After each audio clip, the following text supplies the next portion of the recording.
తాకట్లో ఉన్న మీ బంగారాన్ని విడిపించి ఆ రోజు ఆన్లైన్ రేటుకి కొంటాం. Sharma gold company. నమస్కారం, సుమన్ టీవీకి స్వాగతం. నేను మానస. ఈ రోజు మనతో పాటు ఉన్నారు ప్రముఖ జ్యోతిష్య నిపుణులు, జ్యోతిష్య రత్న, జ్యోతిష్య చక్ర వైభవ నిపుణ డాక్టర్ రాళ్లపల్లి రవికుమార్ గారు. వారితో మాట్లాడదాం. ఆగస్టు మాసానికి సంబంధించిన ద్వాదశ రాశుల యొక్క రాశి ఫలాల గురించి తెలుసుకుందాం. గురుగారు నమస్కారం అండి. నమస్కారం.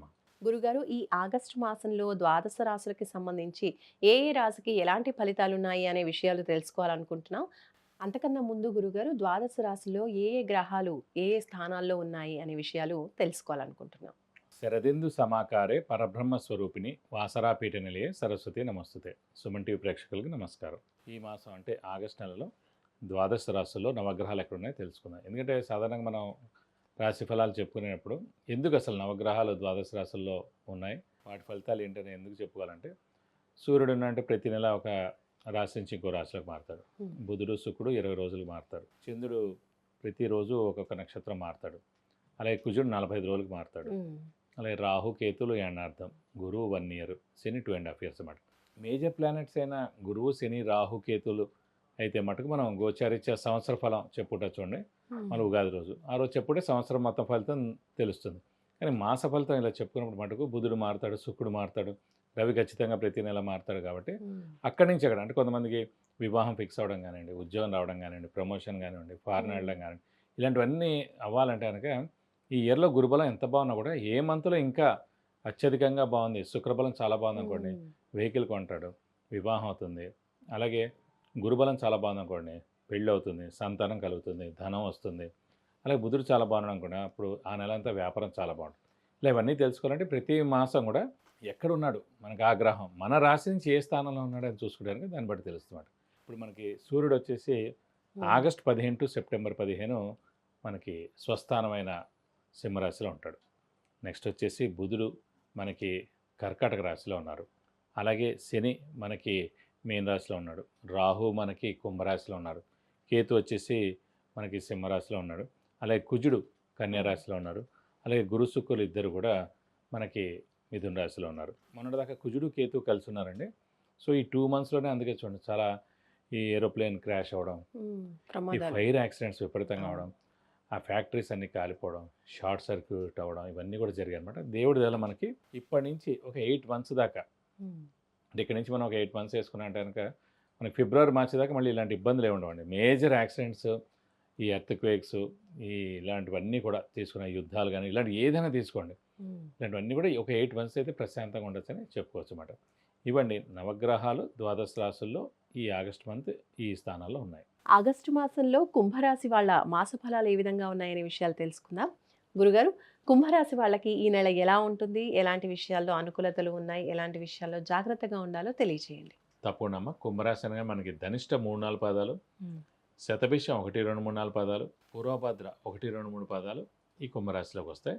వీరికి ప్రస్తుతం గురుబలం పరిపూర్ణంగా ఉంది. అలాగే శని కూడా 5 ఏళ్ళు అయిపోయింది. ఏళ్ళనాటి శని లాస్ట్ 2.5 years ఫేజ్లోకి వచ్చాడు. సో ద్వితీయ స్థానంలో ఉన్నాడు. ఈ ఏళ్ళనాటి శని కూడా గురించి కూడా మనం చెప్పుకున్నప్పుడు కొంతమందికి ఫస్ట్ 2.5 ఏళ్ళు హెల్ప్ చేసాడు అనుకోండి, మిగతా 5 ఏళ్ళు హెల్ప్ చేయడు.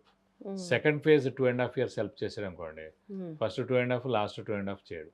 సో ఫస్ట్ సెకండ్ చేయలేదు అనుకోండి, లాస్ట్ 2.5 చేస్తారు. సో ఎవరికైనా ఫస్ట్ 2.5 ఏళ్ళు చేయని వాళ్ళకి ఈ కుంభరాశి వారికి ఈ ఏడాది అంటే ఈ 2.5 ఏళ్ళు వరకు తప్పకుండా మేలు చేసేందుకు అవకాశం ఉంది. నేను మెయిన్గా అది ఏళ్ళనాటి శని ఎఫెక్ట్ ఉన్నా కూడా గురుబలం ఉంటే కనుక అదంతా అందులో కంట్రోల్ అయిపోద్దండి. సో ఇప్పుడు ప్రస్తుతం వాళ్ళకి పంచమ స్థానంలో గురువు ఉన్నాడు కాబట్టి అది కంట్రోల్ చేస్తుంది. అంత మరీ దారుణంగా అయితే ఉండదు. కానీ మెయిన్ పాయింట్ ఏంటి, వీళ్ళకి ఇందాక మనకి సింహరాశికి చెప్పుకున్నట్టు గ్రహణ సమయం అన్నాం కదా, అలా ప్రస్తుతం కుంభరాశి కూడా గ్రహణ సమయం. ఎందుకంటే ఇక్కడ రాహు ఉన్నాడు కుంభరాశిలో, మన రాహు ఎక్కడైతే ఉన్నాడు గోచారంలో అది మన రాశి అయింది కుంభంలో. సో చంద్రుడు అక్కడ కలిసి ఉన్నట్టు అనమాట. చంద్రుడు రాహుతో కలిసినా, చంద్రుడు కేతుతో కలిసినా ఖచ్చితంగా గ్రహణం అనమాట, గ్రహణం ఏర్పడుతుంది. సో ఇప్పుడు గ్రహణ సమయం నడుస్తుంది సేమ్ ఈ కుంభరాశి వారు కూడా. మనం ఎంత మంచి వాళ్ళైనా, ఎంత హెల్పింగ్ నేచర్ ఉన్నా, ఎంత దైవభక్తి ఉన్నా, ఎంత దానంగుణం ఉన్నా కూడా ఇవన్నీ కూడా ఏం పనికిరావు. ఇవన్నీ ఇలా ముసుగు వేసేసినట్టు ఉంటుంది అన్నమాట.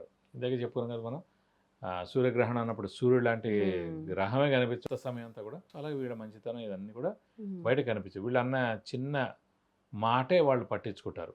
దాంతో గొడవలు వస్తాయి, ఇంట్లో దెబ్బలాట్లు అవుతాయి, ఇవన్నీ కూడా జరుగుతాయి మేడం. అలాగే ఇంట్లో పెద్దవాళ్ళు చిన్నపిల్లల ఆరోగ్యం మిశ్రమంగా ఉంటుంది, ఎందుకంటే మెయిన్గా ఏలినాటి శని ప్రభావం నడుస్తుంది కాబట్టి. ఈ గురువు బాగున్నాడు కాబట్టి ఖచ్చితంగా నిరుద్యోగులు ఉద్యోగం రావడం, ఉద్యోగస్తులు ప్రమోషన్స్, నేమ్ అండ్ ఫేమ్ రావడం, అలాగే మెయిన్గా ఫారెన్ టూర్ విజిట్స్, అసైన్మెంట్స్ రావడం, ఇవన్నీ కూడా జరుగుతాయి.